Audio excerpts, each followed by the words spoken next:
When we started, the crowd round the inn door, which had by this time swelled to a considerable size, all made the sign of the cross, and pointed two fingers towards me.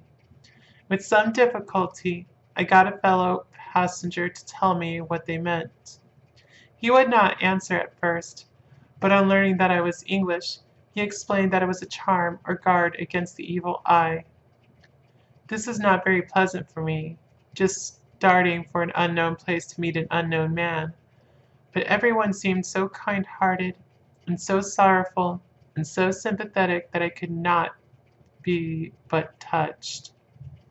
I shall never forget the last glimpse which I had of the inn yard and its crowd of picturesque figures, all crossing themselves as they stood round the wide archway, with its background of rich foliage of oleander and orange trees in green tubs clustered in the center of the yard.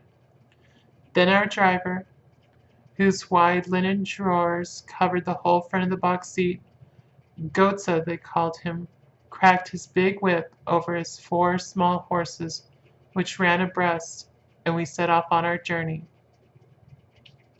I soon lost sight and recollection of ghostly fears in the beauty of the scene as we drove along, although, had I known the language, or rather languages, which my fellow passengers were speaking, I might not have been able to throw them off so easily.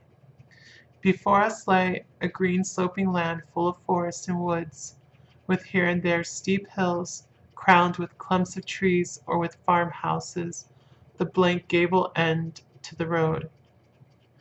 There was everywhere a bewildering mass of fruit blossom, apple, plum, pear, cherry, and as we drove by I could see the green grass under the trees spangled with the fallen petals.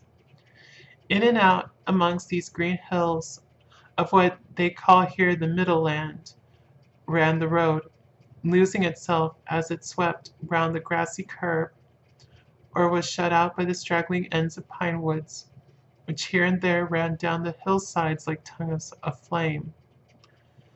The road was rugged, but still we seemed to fly over it with a feverish haste. I could not understand then what the haste meant, but the driver was evidently bent on losing no time in reaching Borgo Prund.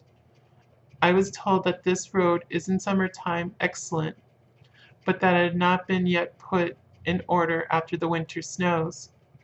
In this respect it is different from the general run of roads in the Carpathians, for it is an old tradition that they are not to be kept in too good order.